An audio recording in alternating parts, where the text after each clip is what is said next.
Tubaha ikaze bakunze Umuragwa Family TV. Nk'ibisanzwe duhuye muri wa mwanya dusanzwe duhura tukaganira ku ngingo zigiye zitandukanye.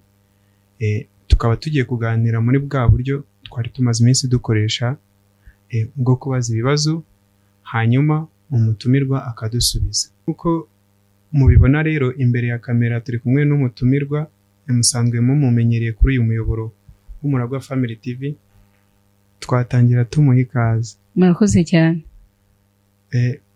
Nkuko twabivuze haruguru tugiye kuganira ku bibazo bigiye bitandukanye. Hakaba hari ikibazo tugiye gutangira tubaza umutumirwa cyabajijwe n'umuntu muri comment akakitubwira cyangwa akakidusubiza. Ikibazo cyabazaga ngo ni ukubera iki cyane cyane nyine nk'abarezi cyangwa abantu bigisha ibijyanye n'ubukungu cyangwa se kwihangira imirimo, usanga ibyo bintu uba wumva babifiteho ubwenge, babifiteho ubumenyi bwinshi cyane, ariko ugasanga bo ntago bagiye kumara nk'imyaka wenda 20 cyangwa 30 mu kazi bakorera umushahara, nyamara ari bo bahora babwira abantu ko umuntu yatangira kuri dukeya akagenda akura akaguka, cyangwa ugasanga banafite n'inzira wenda wabicishamo, ariko bo ugasanga baracyakorera umushahara cyagiye cy'imyaka myinshi nk'icyo ngicyo. Byaba biterwa n'iki? Ntago abantu bamwe na bamwe wenda bashobora kubifata nko kubaroha cyangwa kubabeshya. Byaba biterwa n'iki? Urakoze cyane. Niba numvise ikibazo cyawe neza, ni muri tuvuge urugero umwarimu wigisha nko ibintu byo kwihangira umurimo, akagenda akabyigisha, urumva ko ahamagarira abantu uburyo bashobora kugenda bakihangira umurimo. None ku bwawe uba wumva ko bareka ka kazi bakajya gukora ibyo bahora babwira abandi? Oya, nubwo wenda atakareka, ariko ugasanga mu ngera guha nyine atanga ingero nibura zibifatika, nawe akaba wenda yanakwitangaho nk'urugero, akavuga ati ngewe wenda natangiye gutya na gutya, ariko ubu ngubu tuvugana wenda ngeze aha n'aha, cyangwa se bigenda gutya na gutya. Ntatange buri ingero zo mu bitabo, kandi ibyo bintu urumva nyine aba bifiteho ubumenyi cyane, nyamara we kubipuratika nyine bisa naho atigeze abijyamo cyangwa atigeze abikora. Abenshi rero muri abo barimu, usibye wenda nk'abarimu baba bigisha za segonderi, ariko nk'abigisha muri kaminuza bigisha iryo somo, usanga baba bafite indi mirimo ku ruhande bikora ku giti cyabo. No bakaza bo bari gutanga navuga ngo bari gutanga inkunga ku gihugu, ko batagiye kubyigisha ntago babona ababyiga, ntibabona ababigisha, kereka abantu bigisha muri segonderi. Ariko muri kaminuza kenshi usanga barimu babyigisha bafite ibindi bakora bitari kwa kundi kuza kwigisha, ugasanga ni nk'abakonsulta ahantu runaka. Ubwo rero urumva ko ku ruhande rumwe turabakeneye ngo bigisha abana, ariko nabo ku rundi ruhande baba bagomba kugira itandukaniro ryo kuvuga ngo reka njye gushyira mu bikorwa ibyo nirirwa mbwira abantu. Ubwo umwihariko uri kuri abo ngabo wenda bigisha mu makaminuza cyangwa za universite, kuba nyine busanga babyigisha ariko ugasanga baranabipuratika, ugasanga baranabikora. Umwihariko uba ariho, nyamara kuri babandi wenda bo mu masegonderi waba ari uwuhe? Cyane ko bari abo mu masegonderi nibo baba bafite abana wenda mu mutwe, nabwo wenda bataraguka cyane, baba bakeneye nyine kwigishwa, nyine banafite wenda n'ingero z'ibifatika cyane. Kukibo nyine usanga icyo kintu nyine kibagora. Byaba biterwa n'iki? Abana biga segonderi baba batarakura mu mutwe, ariko iyo ugeze muri universite, ubundi universite ivuga iki? Ivuga univers. Uba wamaze kwaguka mu mutwe, ufite uburenganzira bwo guhitamo ibyo ugomba kujya gukora. Uko rero umuntu uri kwiga muri universite, capacité afite n'ukuntu uri kwiga segonderi nawe capacité afite ntabwo wabigereranya. Gusa ngiye icyo nemera cyo nuko usanga kenshi na bamwe muri ba barimu wenda tuba dufite babyigisha siko bose bajya mu byo bajya gupuratika ibyo bigisha abandi. Hari n'igihe usanga ari akazi ko kwigisha kamutunze gusa, ariko abenshi babikora mu buryo butandukanye. Ariko ukanamenya yuko umwarimu wigisha muri kaminuza ntabwo ari kimwe n'uwigisha muri segonderi. Muri segonderi abasabwa kwigisha aho ngaho akahamara amasaha menshi, ariko nk'abigisha kaminuza ushobora gusanga yigisha no muri za kaminuza nyinshanu. Kuko we aba afite amasaha ari bugende akigisha n'aha, amasaha yarangira akajya hanze gutyo. Umva ko we aba afite na opportunity nyinshi kurusha wa wundi wigisha segonderi. Tukiri aho ngaho, hari umwana wigeze kumbaza ngo nk'ubu mu rugero nk'urwa, ni ikibazo yambazaga ati nk'ubu ngubu ngewe niga business ko yigaga segonderi, noneho papa akora business kandi atarize. uri kubyumva? None anyishyurira kwiga business. Urimo urabyumva? Ni gute ngiye najya kwiga business papa yikora atarayize akanyishyurira kwiga business? Urumva icyo kibazo kidakomeye? Uwo mwana wamusubiza iki? Reka nanjye nze ku bibazo, ni kera umbaza unanye tugiye guhangana ku bibazo. Uwo mwana mbere na mbere namukora mu ntoki. Abamaze kugera ku kigero gishimishije cyo gutekereza, navuga byagutse. Ariko aho ngaho uburyo namusubizamo, namusubiza nk'umuntu nyine w'umubyeyi, namusubiza nk'umubyeyi. Namubwira ko wenda nuko yasanze papa we akora business, ariko undi mwuga uwo ari wo wese umubyeyi wawe yaba akora, icyo asabwa ni ugushaka ubushobozi buhagije muri uwo mwuga uwo ari wese akora, akakwishyurira. Wenda byahuriranye no kuba uwo mubyeyi akora business, ariko nk'ababyeyi nyine wenda ababikora wenda mu buryo ntagiye gukoresha wenda bambabarire, ariko abenshi mu babyeyi wenda bakora business mu buryo navuga wenda butajyanye n'igihe, butajyanye n'ikoranabuhanga kwa bitandukanye wenda n'ibyo umuntu watekereza gukora business wenda ubu ngubu cyangwa se ari urubyiruko. Ni ukuvuga ngo umubyeyi arashobora kukwishyurira amafaranga ukiga business, ariko uburyo uziga business wowe ni uburyo buri advanced, ntago ari nka bwa buryo abakera bo bayikoraga. Abakera n'igihe yakoraga business agendeye ko akavuga ati wenda Rufonsi duturanye yabikoze birakunda, Kanaka wenda Sharire yabikoze birakunda, nanjye reka njye gukora business, akagira amahirwe bigakunda. Ariko nk'umwana cyangwa se wenda nk'urubyiruko rwatekereza gukora business ubu ngubu, amplisi yaranayize, noneho aba afite ubumenyi bujyanye n'icyerekezo ubu ngubu isi iriho, akaba yafata iryo koranabuhanga isi igezeho ubu ngubu, akaba yabihuza n'ubwo bwenge yize mu ishuri, hanyuma iyo abijyanye muri business biba byiza kurushaho. Nuko nguko njye nabimusubiza. Nge rero naramubajije, yambajije icyo kibazo, nanjye musubirisha ikindi kibazo. Ndangije ndamubwira ntese icyo kibazo wakibajije umwarimu wabibigishaga? Arambwira we narabimubajije ariko ntiyabinsubiza. Amubwira ko yabimusubiza ariko atari mu ishuri, ari kumwe n'abandi. Umwana akomeza kugira ikibazo, arangije ajya kureba directeur wiwe wabo, arabimubaza. Noneho directeur we amusubiza aramubwira ati impamvu umwarimu yanze kugusubiza mu bandi banyeshuri nuko ibyo yari kugusubiza byari gutuma mwigumura ntimukomeze kwiga. Kuko n'ubundi niba utarize abikora, none mwebwe murabyigira iki? Hari uwahita atekereza gutyo.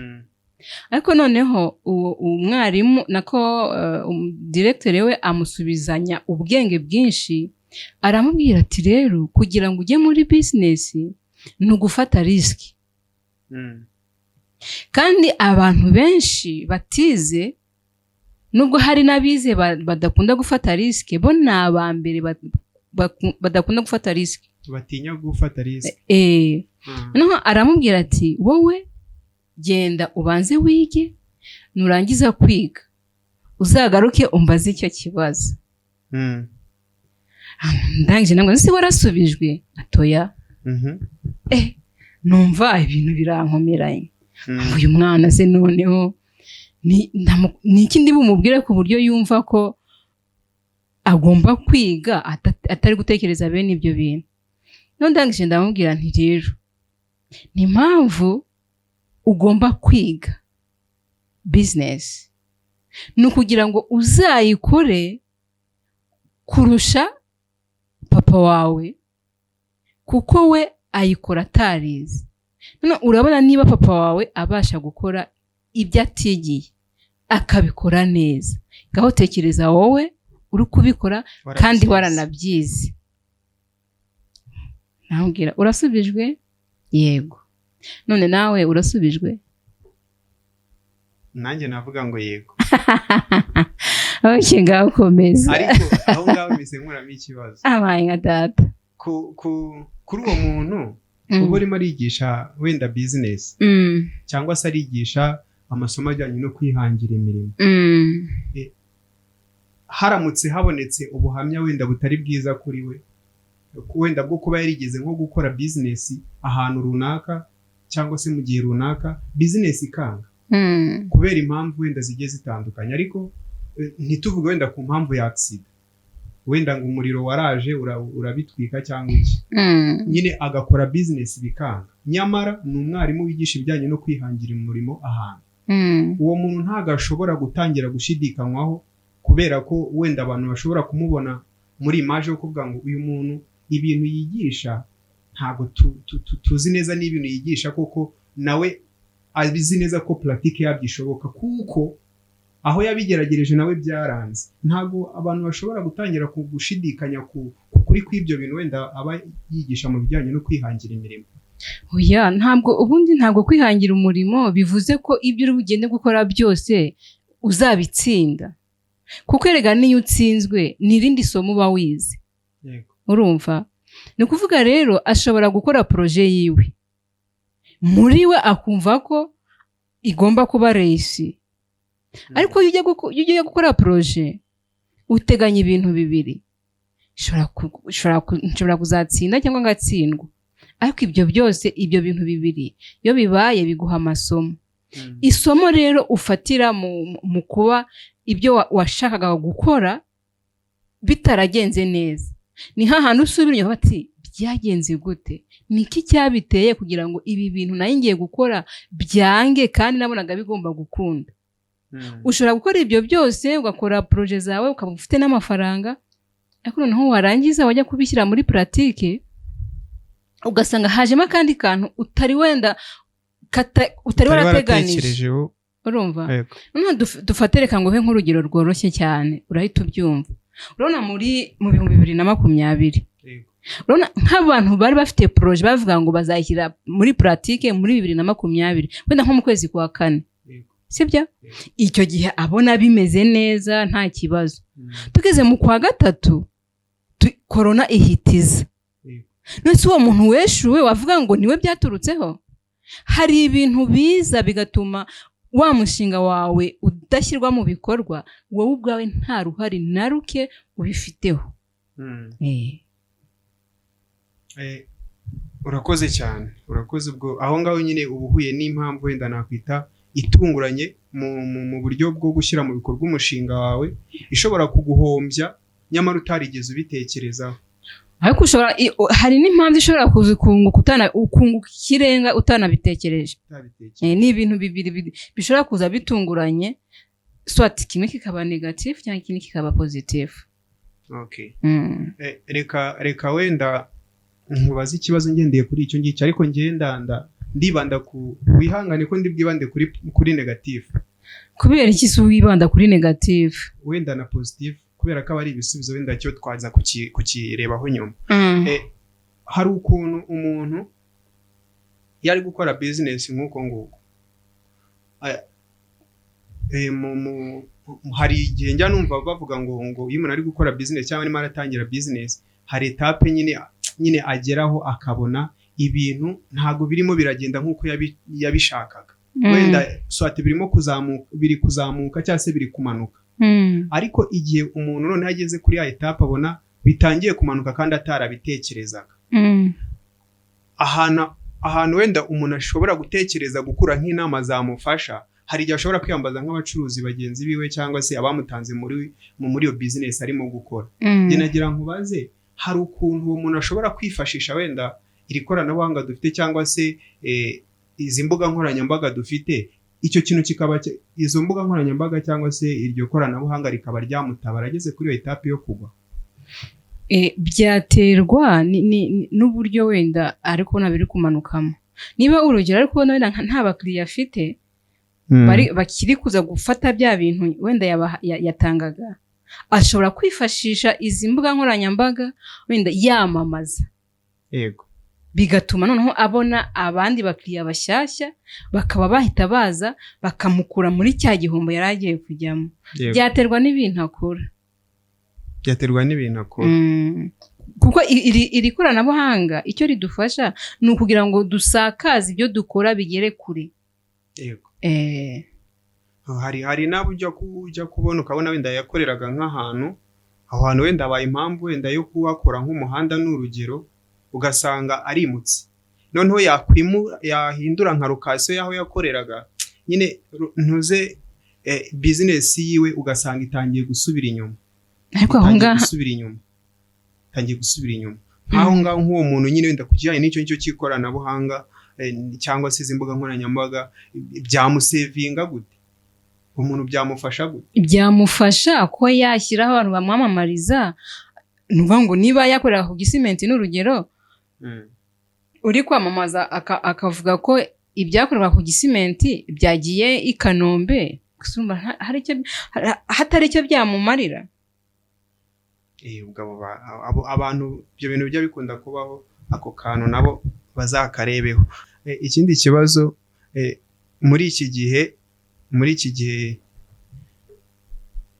cy'ikoranabuhanga cyangwa se imbuga nkoranyambaga zirimo ziragira imbaraga nyinshi cyane ku buryo abantu basigaye bavuga bati umuntu arebye nabi imbuga nkoranyambaga zamurangiza neza cyangwa se zikamuzamura neza.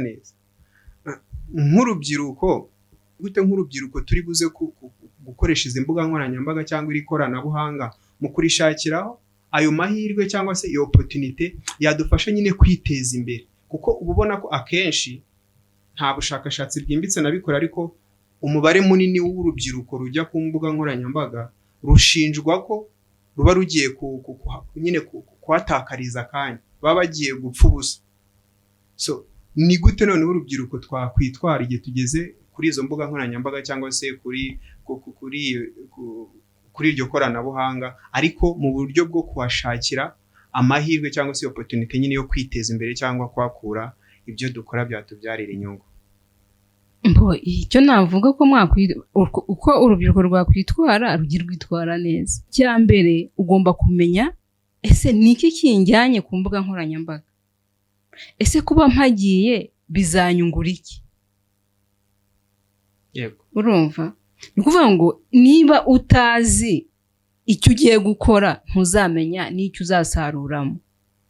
Rero imbuga nkoranyambaga zakagombye kutubera, si n'urubyiruko gusa, n'abantu bose bafite ubwo bushobozi bwo kuba bazigeraho, byakagombye kutubyarira amahirwe tukabyaza umusaruro nk'impano buri wese aba yifitemo. Yego. Urumva? Noneho kugira ngo biduha umusaruro, aho kugira ngo ugende ujye ku mbuga nkoranyambaga biri gutangaza bidafite umumaro, usange ejo bundi uramamaye ugeze hejuru, ariko kubera ko wamamaye mu bintu bibi, ibintu bibi ntibya bimara kabiri. Ushobora kwirirwa ibyo bita ngo ni ugutwika, ushobora gutwika icyumweru 2, 3, ariko icya kane ntabe hari n'umwe ukikwibuka, ariko iyo ukoze ikintu cyiza ntabwo bashobora kukwibagirwa. Ni ukuvuga rero usibye n'imbuga nkoranyambaga n'ibintu byose umuntu yahitamo gukora, bisemo umurongo mwiza ukubyarira inyungu, wahitamo umurongo mubi ukagwa mu gihombo.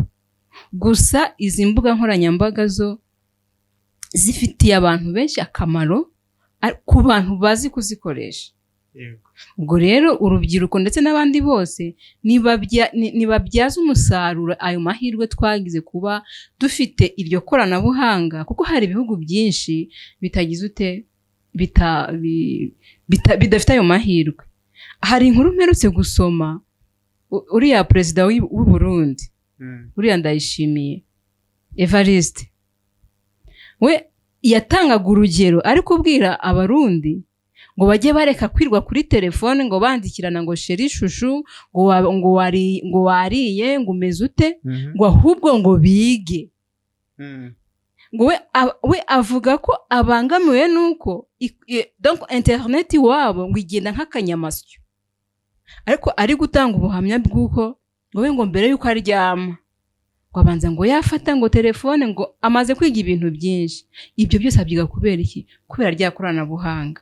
Rero ufashe ikoranabuhanga ukarifata nk'umusingi, ntekereza ko wabyungukiramo kandi ugasanga bigize akamaro. Ubwo rero abayoboka imbuga nkoranyambaga nibabanze bamenye icyo bajyanyeyo, bafixe les objectifs bajyanye aho ngaho, nabyo rero bizababyarira umusaruro. Akantu nakongera aho ngaho nuko buriya ngo kuri internet ngo buriya ngo uramutse uhagiye ukavuga ngo bakora uburozi gute bwo kwica umuntu, wabuhabona nta kintu kitahaba. Bivuze ngo kuri izi mbuga nkoranyambaga cyangwa se kuri internet, ikintu icyo ari cyo cyose wajya gushakaho wakibona. Ugiye kureba ngo ni gute nakora igisasu wenda mu minota 10, ibyo wabisangaho. Ugiye kureba ngo ni gute nakubaka inzu nziza, wabisangaho. Ugiye kureba ngo ni gute nakwiteza imbere, wabisangaho. Ugiye kureba ngo ni gute umuntu w'umugabo wenda yagwa akajya hasi mu gahe gatoya, nabyo wabisangaho. Bivuze ngo ibintu byari byo byose bitewe n'icyo ushaka wabisanga kuri internet. Na haciro nk'urubyiruko kugira ngo twihitiremo icyo dushaka, cyane cyane nabarizaga mu buryo bw'aba bandi baba bashaka nyine kwiteza imbere. Ikibazo ngiye gusorezaho ni quick question. Wa mugani wanuze wa Coach Gaël, wagusubiza inyuma mu buto bwawe wenda akagushyira nko ku myaka 10, ni ikihe kintu wumva wakora utakoze muri iyo myaka? Wansubiza ku myaka 10? Yego. Gusa icyo ntakoze nakora ni iki? Ntacyo. Turabashimiye abakunzi Umuragwa Family TV. Ibiganiro nk'ibi ngibi nakagaruka. Niba hari icyo wumva twazaganiraho cyangwa ikibazo nawe wabaza umutumirwa, rwose nta kibazo, gishyire muri comment. Wibuke gukanda like, share na subscribe. Murakoze cyane. Ciao ciao. Murakoze.